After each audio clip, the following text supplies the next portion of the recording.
The Western Balkans in southern Europe is home to historical towns and cities, coastlines and mountains, rich natural resources and fertile agricultural lands.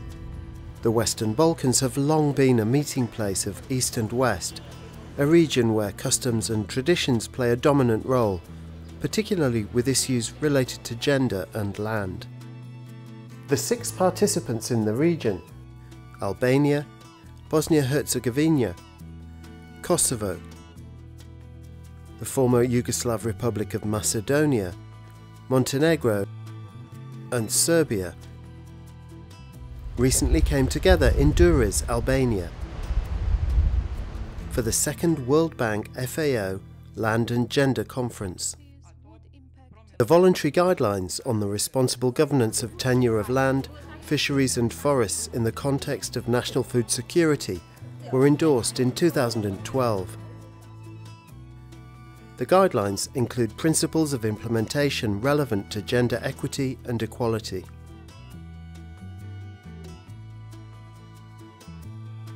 Participants at the conference discussed concerns about low levels of female property ownership throughout the region and what they could do to change those figures. One of the findings from last year at the conference is that we don't actually have enough data, because when we talk to officials, officials say, the laws are clear, everything's fine, we're in Europe, we don't have a problem. So our second step over the past year was to actually find out what is the situation with women's registration, what percentage of women are registered as owners.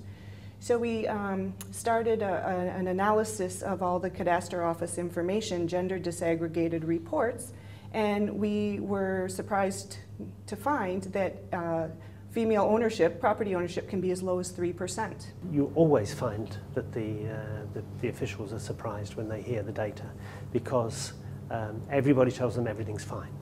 Every country you go to, every country of this region we went to, we said, you know, what about your equal rights for women? And the answer was, we don't have a problem. Everything's fine, because the law is fine. But it's then when they hear the actual figures, then the surprise comes in, and then they say, oh well, maybe we should do something about this. So it's the first step. You've got to get the data.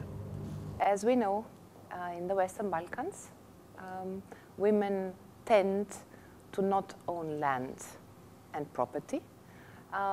So it is clear that we would have to see what the practice is when land or property is being sold or bought at the notary's office. So the legal framework is pretty well defined in all the Western Balkan countries, but now what is the practice? This past year, the 6 participants' projects concentrated on gathering gender-disaggregated data for female property ownership in the Western Balkans. The results illustrate large discrepancies between urban and rural areas. The average which you get nationwide, it's a little bit misleading, because you have in every of this country, or in every country, you have several big cities where they're more developed, people are registering on both names, and it's completely different statistic. They differ too much between the rural isolated areas and the big cities. If you take the big cities out, then the average statistic is completely different. And we managed to demonstrate in the innovation project, we did the national level, but we pick up the capital city and we pick up one of the rural municipalities just to show the difference. It's really, you cannot compare. One is 36% and the other is 3 or 10%. With legal frameworks already in place and new data and statistics in hand, country teams went about devising ways to change attitudes regarding joint property registration and inheritance customs that favoured male heirs in select pilot projects. There are strong stereotypes, especially in south of Serbia, regarding property rights implementation, and women who are registered their properties on their own name. Usually it is on their husband or any male member of the family, and also there are stereotypes about inheritance, because usually the inheritance is gifted or the inheritance is on male name and not women. It makes women more vulnerable and with less power in situations, or all family situations also in their lives, enabling them to get credits, to get finances and be more secure economically.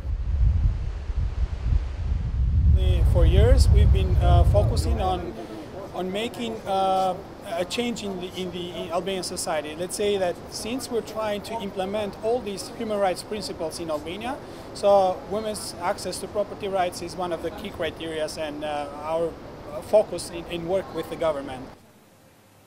In the past, Macedonia had talks about the registration of property in the names of women, but we never had any activities to verify actual percentages. Because of this, we did not have any idea how to change or improve the situation. In this project, the Minister of Social Policy in the National Cadastre Office obtained real data for women owning property in Macedonia, and we were surprised that this percentage was quite low. Statistics illustrate that the former Yugoslav Republic of Macedonia had one of the lowest rates of female property ownership in the region, only 16%. 3 communities were selected to serve as pilot projects to reverse this trend. Zelenikovo is one of those communities, only 25 kilometers south of the Macedonian capital of Skopje.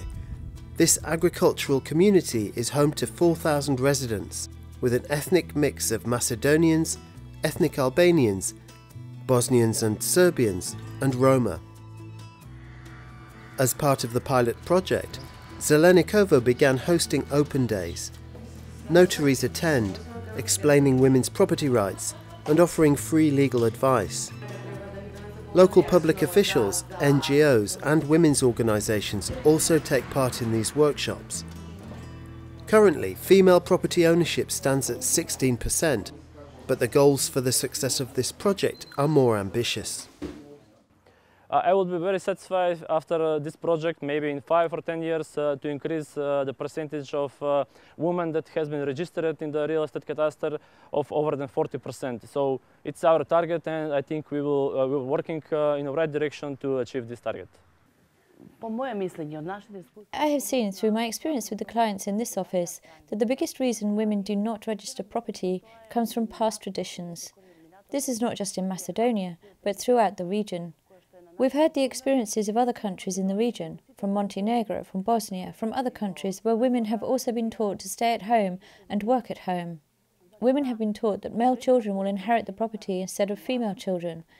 But we're arriving at a new age where all of this will change and the situation will be more equitable than in the past.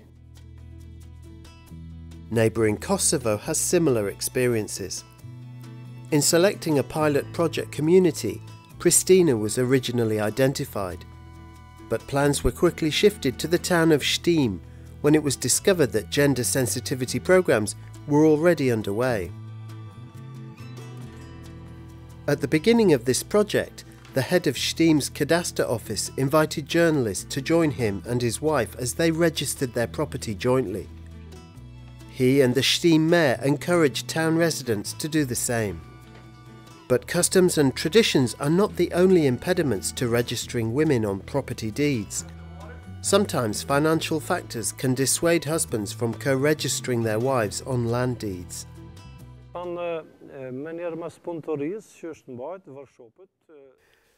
Immediately after the workshop, there was a discussion with the mayor about economic disincentives.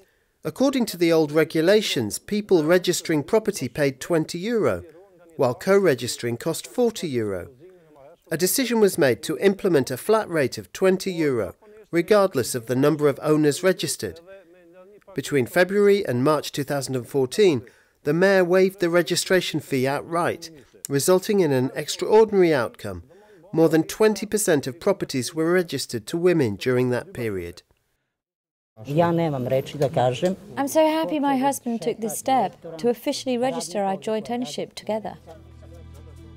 The projects already undertaken in the Western Balkans are not only useful locally, but may also assist other regions addressing the same challenges. This is a good model where many countries listen much more acutely to their neighbours than they do to some foreign consultant from a country that hasn't had the same problems they've had. So using this South-South exchange mechanism is actually very, very good. So long as the country can relate, you know, it needs to be a country that has some sort of similar history, some sort of similar problems that they've faced.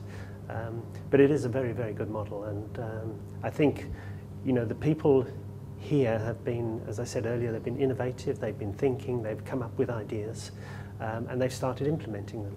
Now, those same people, in fact, the individuals, would be ideal for going to other countries and saying, look, this is what we've done. Now, you know, what can you do in your country? And I think in a regional perspective, that's good, because when you come to the Caucasus, for example, 3 countries, they're all very similar. You can get the three of them working together. They compete against each other. You know, one says, "Oh, we did this," and the other says, "We did that." You know, it's a great model.